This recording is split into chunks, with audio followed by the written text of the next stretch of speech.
Banca Popolare di Vicenza, nuova udienza del processo, questa mattina in aula le parti civili, fuori dal tribunale la protesta con tanto di striscioni dei risparmiatori.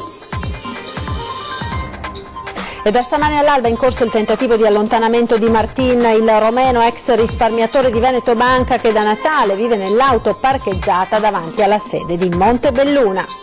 Bustarelle in ospedale a Padova, il direttore generale Flora ha revocato la sospensione dal servizio della dottoressa Andrisani, mentre ha confermato l'esonero dalla professione al dottor Litta.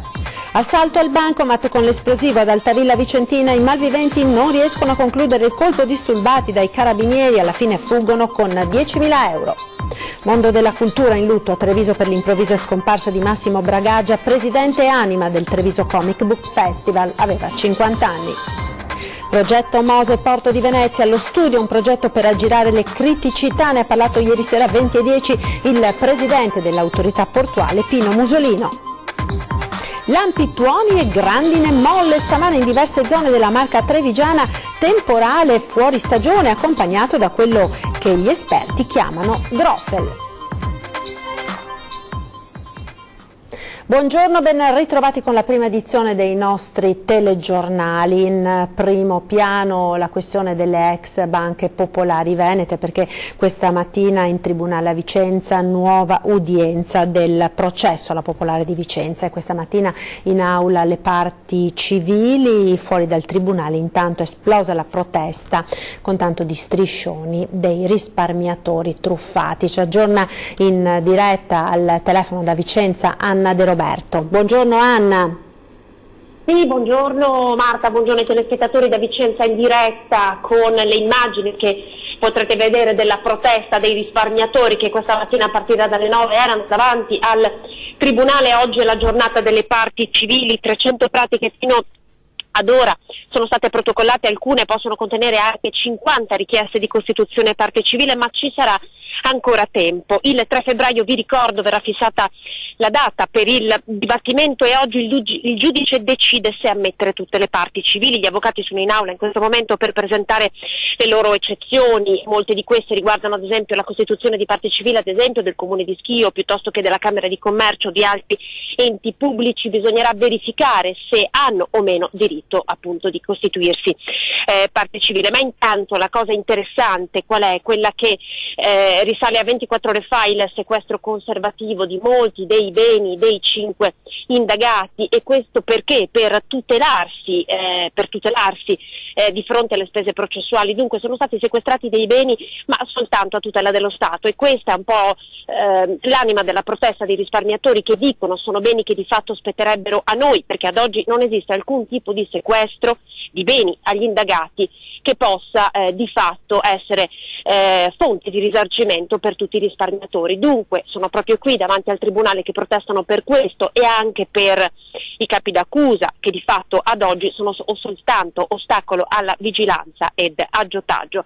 Oggi è la giornata dunque delle parti civili, ma anche la giornata in cui molti degli avvocati delle associazioni di consumatori decideranno o meno se presentare la revoca a questo tipo di sequestro conservativo, affinché i beni possano tornare nella titolarità dei proprietari e dunque forse anche in soldi ovviamente monetizzati, ma anche nelle tasche dei risparmiatori. Questa è la speranza, diciamo, di tutte le persone che questa mattina sono qui davanti al tribunale a protestare. Grazie dunque, grazie Anna, ci risentiamo naturalmente per tutti gli aggiornamenti nel corso delle prossime edizioni dei nostri telegiornali, e continueremo anche a parlare di banche, perché anche a Treviso, nel Trevigiano, a Montebelluna nello specifico, è in corso da questa mattina all'alba lo sgombero del rumeno che da Natale staziona con la sua auto davanti alla banca. In attesa di collegarci con il nostro inviato a Montebelluna Lucio Zanato, noi ora proseguiamo con la cronaca, perché a Vicenza i carabinieri, unitamente con il personale della stazione di Altavilla e il nucleo investigativo del comando provinciale della stazione di Camisano, alle ore 4:30 di mattina sono intervenuti chiamati da alcuni residenti in via Rossini, appunto ad Altavilla Vicentina, poiché qualche minuto prima una banda aveva fatto esplodere il bancomat di Unicredit, scappando con circa 10.000 euro. Il sopraggiungere delle pattuglie ha impedito comunque ai ladri di asportare l'ingente somma di denaro che era presente all'interno del bancomat. Le indagini dei carabinieri sono in corso anche attraverso la visione delle immagini del sistema di videosorveglianza presente nella zona. Ed ora andiamo a Padova con la vicenda delle bustarelle all'azienda ospedaliera. Ci sono novità dalle indagini interne disposte dai dirigenti sanitari padovani. Sentiamo. Il direttore generale dell'azienda ospedaliera di Padova, Luciano Flor, ha revocato la sospensione dal servizio alla dottoressa Alessandra Andrisani, mentre ha confermato l'esonero dalla professione al dottor Pietro Litta. Secondo la prima indagine condotta dall'azienda, la Andrisani non avrebbe danneggiato economicamente la stessa, dato che la sua richiesta di essere pagata in nero era avvenuta durante il periodo di attività di libera professione in un centro privato. A proposito di centri privati, l'azienda sta indagando la correttezza di altri 3 suoi medici che esercitano la professione a part-time anche in una struttura privata convenzionata con la stessa azienda ospedaliera di Padova. Da questa mattina all'alba dunque torniamo a parlare di banche, perché a Montebelluna da questa mattina all'alba è in corso lo sgombero del cittadino romeno Martin, ex risparmiatore di Veneto Banca, che da Natale vive nell'auto parcheggiata davanti alla storica sede dell'istituto di credito trevigiano. Ci aggiorna in diretta al telefono Lucio Zanato. Buongiorno Lucio. Buongiorno Marta, buongiorno ai nostri telespettatori. Mi trovo sul retro della storica sede di Veneto Banca, l'ex teatro di Piazza d'Allarmi. Perché? Perché oggi intorno a mezzogiorno l'auto in maniera spontanea l'ha spostata direttamente Marin, ovvero il rumeno che sta protestando da Natale per riavere indietro i suoi soldi, e noi ce l'abbiamo qui a ridosso, proprio in questo momento dentro l'auto. Buongiorno, intanto adesso si è spostato signor Marin, perché ha deciso... Senza signor. Ecco, perché ha deciso di spostarsi autonomamente? Mi hanno convinto che in questo modo ritirano la denuncia e fanno tutto il possibile di eliminare gli ulteriori problemi più gravi. E lei continuerà la sua protesta qui dietro?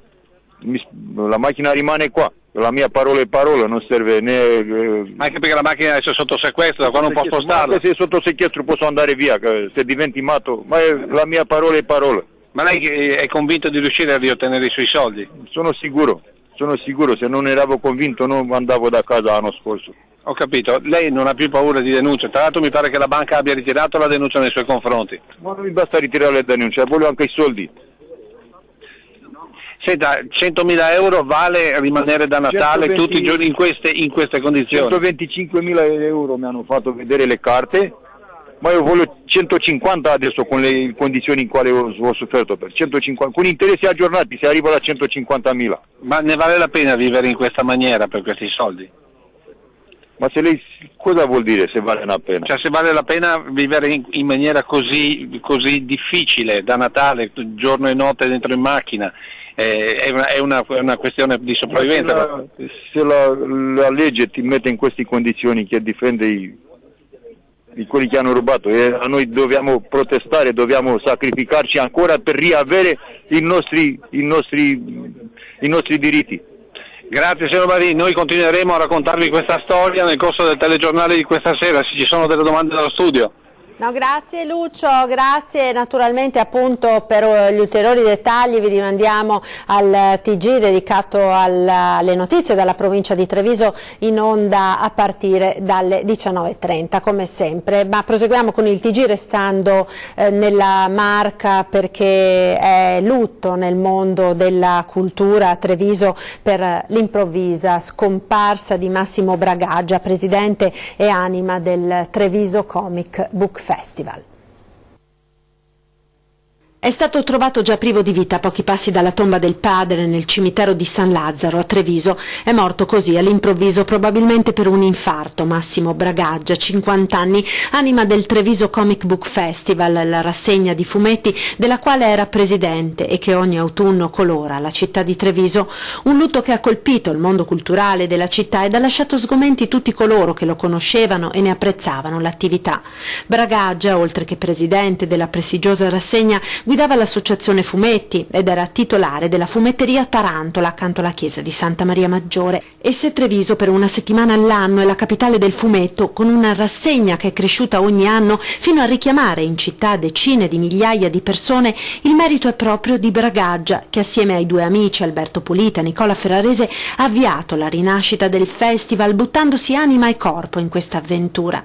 Eccolo nel 2013, quando illustra l'accordo con i negozianti per la decorazione delle vetrine con illustrazioni che ancora oggi occhieggiano ai passanti da bar ed esercizi commerciali. Circa 30 vetrine con i vari commercianti, abbiamo preso un accordo e quindi le vetrine saranno dipinte, colorate dai nostri artisti. Profondo cordoglio in città per l'improvvisa scomparsa di Massimo Bragaggia. La data dei funerali non è ancora stata fissata.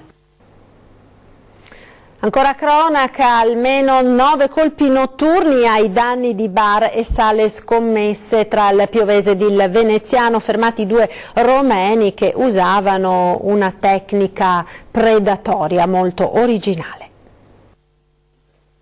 Atleticamente preparati come Marines strisciavano pancia a terra sui pavimenti di bar e sale scommesse del Piovese e del Veneziano per eludere i rilevatori degli impianti d'allarme. Nello zainetto gli arnesi per scassinare le slot machine, fuori sempre un palo. 2 gli arrestati dai carabinieri di Padova a Legnaro e Chioggia, una coppia di romeni di 28 e 31 anni. 9 i colpi che avrebbero messo a segno tra il dicembre 2016 e lo scorso ottobre tra Codevigo, Vigo Rovea, Sant'Angelo di Piove e Brugine nel Padovano, Campalto e Cavallino Treporti nel Veneziano. Tutti con questa tecnica strisciante. Il GIP della Procura di Padova ne ha ordinato l'arresto per furto aggravato e rapina aggravata. I 2, oltre che dei contanti delle macchinette, si impossessavano di sigarette, gratta e vince e liquori. Un bottino totale di circa 50.000 euro, ma per gli esercenti derubati anche altre grane. Danni patrimoniali piuttosto rilevanti, scaturiti oltre che dall'ammontare dell'area furtiva anche dal danneggiamento delle strutture, degli infissi, ma anche dei sistemi di allarmi che venivano completamente neutralizzati. I ladri sceglievano di giorno i loro obiettivi, quindi vi entravano in piena notte, in genere tra l'1:30 e le 4:30, infrangendo porte o finestre. Dopo una serie di furti della scorsa estate, i carabinieri di Piove di Sacco e Padova hanno iniziato una serie di servizi notturni. Dopo oltre 3 mesi di accertamenti, la certezza che gli autori della serie di furti a pancia in giù erano i 2 romeni. All'alba di oggi 2 arresti. Incendio in un garage a Galzignano Terme, abitazione salvata grazie alla porta tagliafuoco. Le fiamme in poco tempo hanno divorato il garage, rischiando di propagarsi rapidamente in casa. Intervento nella notte dei vigili del fuoco in via Noiera a Galzignano Terme per un incendio. I pompieri di Abano hanno spento il rogo evitando l'estensione delle fiamme nell'abitazione, salvaguardata anche dalla porta tagliafuoco. Bruciate diverse mazzerizie, danneggiata parzialmente un'auto. Le cause dell'incendio probabilmente sono di natura elettrica e sono al vaglio della squadra dei vigili del fuoco intervenuta sul posto. Le operazioni di soccorso sono terminate dopo circa 2 ore. E ora torniamo a Treviso con la cronaca. Un nigeriano spaccia sul Lungosile. A Treviso è stato arrestato dalla polizia.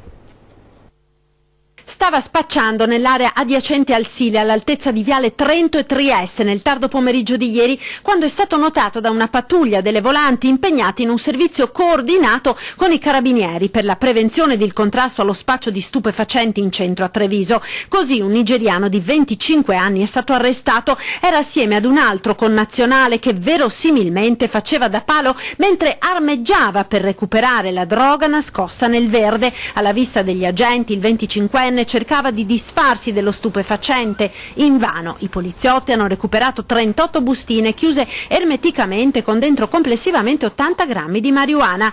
Il 25enne, nulla facente ed in regola con il permesso di soggiorno, è stato arrestato, mentre il complice, anch'egli disoccupato, è stato denunciato. Andiamo da Venezia, ieri ospite di 20:10 il presidente dell'autorità portuale Pino Musolino, tanti temi affrontati, tra cui le criticità del Mose per quanto riguarda il porto. Sentiamo. Assieme al provveditorato alle opere pubbliche, che è l'ex magistrato alle acque, noi già da parecchi mesi stiamo lavorando con dei gruppi tecnici proprio per studiare e verificare tutte le possibili interferenze, tutte le possibili criticità e soprattutto di trovare il sistema tecnico-ingegneristico per ovviare a queste criticità. Io, se posso dire in maniera un po' egoistica, meno male che abbiamo un po' più di tempo, perché con un po' più di tempo saremo in grado di fare un lavoro molto migliore, molto più accurato, che permetterà al Mose di funzionare e quindi alla città di Venezia di non essere finalmente più allagata e al porto di funzionare. Rischiate di dover trovare una nuova via d'accesso, vie nuove d'accesso? No, assolutamente. Il lavoro, ribadisco, se è un lavoro fatto bene, scientifico, come quello che stiamo facendo adesso con appunto il POPP, è un lavoro ingegneristico, gestionale.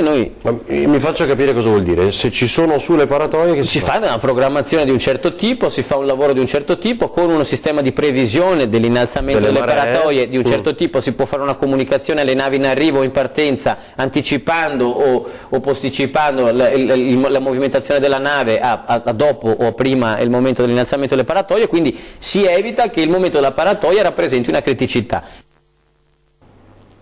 Ed ora linea alla regia per la pubblicità. A tra poco, restate con noi.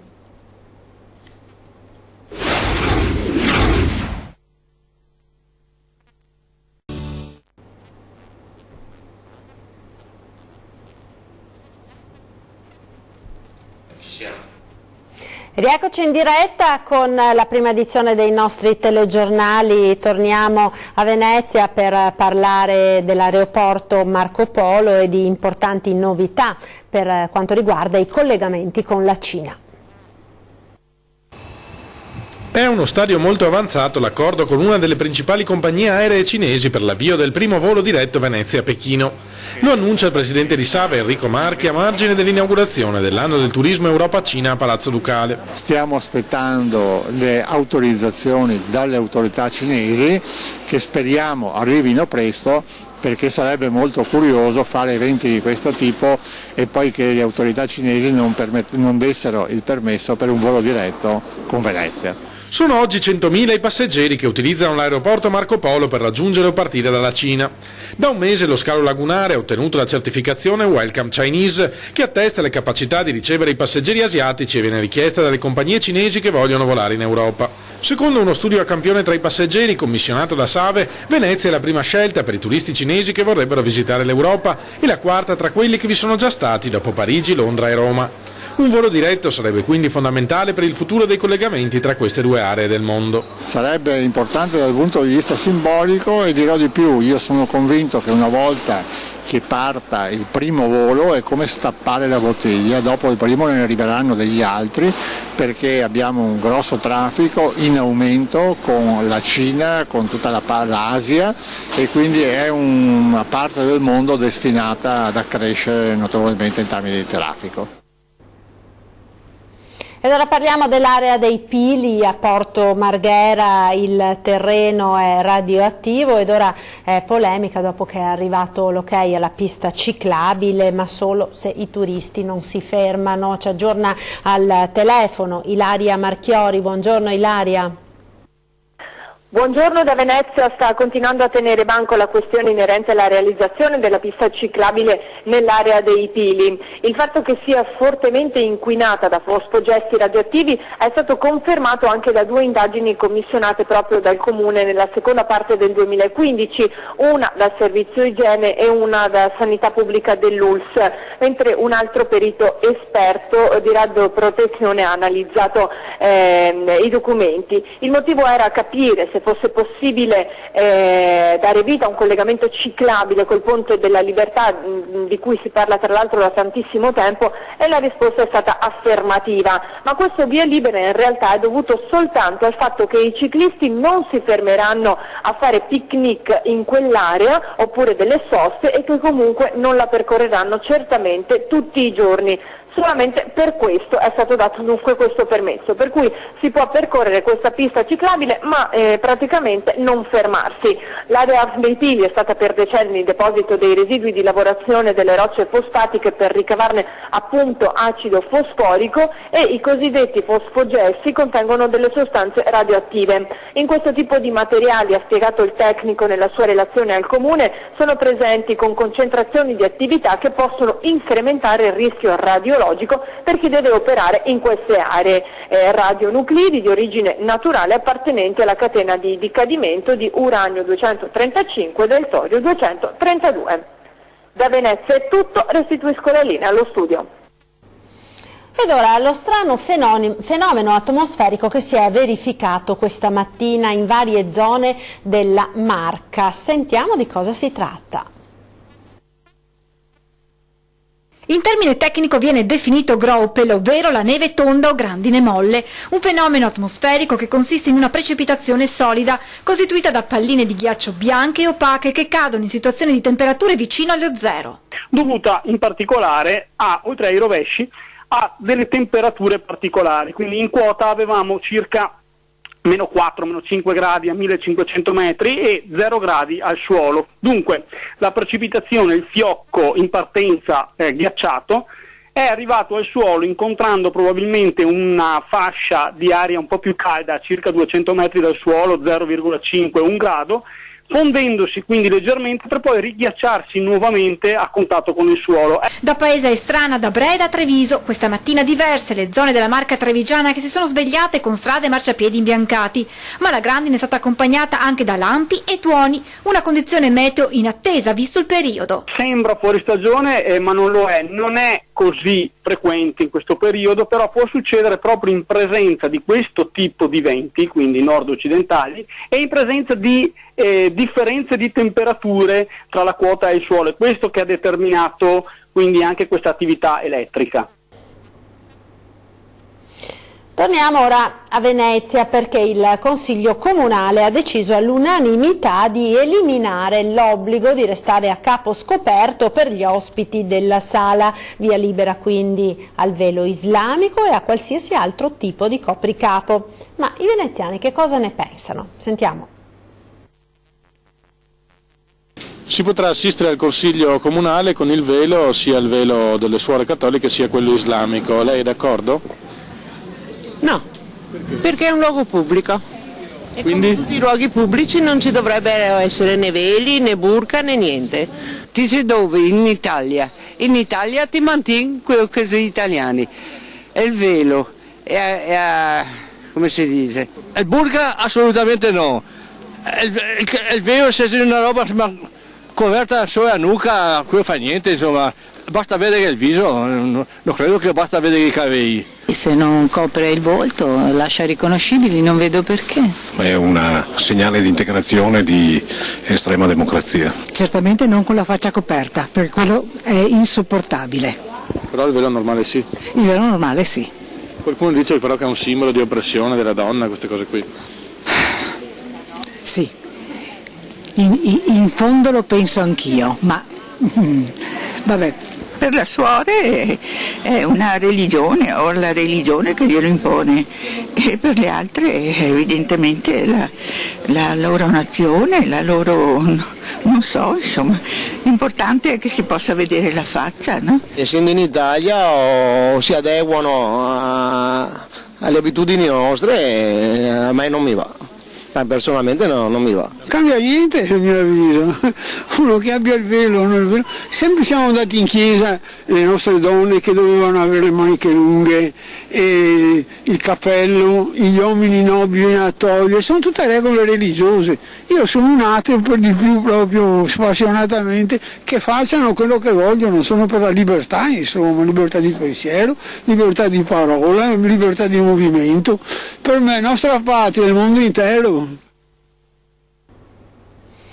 E siamo al termine di questa edizione. Vi ricordo la nostra rubrica dedicata a voi telespettatori per le segnalazioni di problemi, di servizi. Potete scrivere a redazione@antenna3.it oppure lasciare un messaggio alla nostra segreteria telefonica allo 0422 02 30 898 o ancora scrivere un sms o un messaggio WhatsApp al 351 1755 340.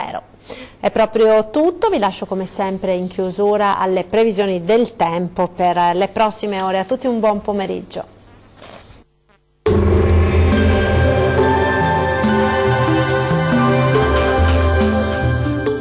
Termoidraulica Susin. Se compri una caldaia, in omaggio il condizionatore. Termoidraulica Susin a 0 branco. Tempo asciutto e stabile sulle nostre regioni, sarà infatti un sabato all'insegna del sole un po' ovunque. Vediamo insieme il dettaglio del 20 gennaio. Sul Veneto ampio soleggiamento con il cielo che si presenterà poco o parzialmente nuvoloso. Qualche nube in più nella seconda parte della giornata, anche con qualche debole pioggia sul bellunese in serata. Diamo ora uno sguardo all'andamento delle temperature. Le massime saranno comprese tra 6 e 9 gradi, valori minimi oscillanti tra -2 e 1 grado circa. Spostiamoci ora a vedere che tempo farà sul Friuli Venezia Giulia.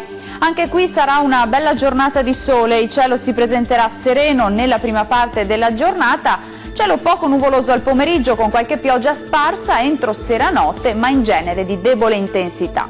Temperature massime tra 8 e 11 gradi, valori minimi tra -1 e 2 gradi circa. Concludiamo infine con uno sguardo alla situazione del Trentino Alto Adige. Soleggiato sulla nostra regione con cielo poco o parzialmente nuvoloso, specie al mattino. Col passare delle ore più nubi un po' ovunque, anche con locali nevicate sui settori di confine a bassa quota. Temperature massime tra 9 e 10 gradi, minime tra 1 e 2 gradi. Il mare sarà quasi calmo sulle coste e poco mosso al largo, i venti moderati meridionali. Dal meteo di Antenna 3 è tutto, arrivederci!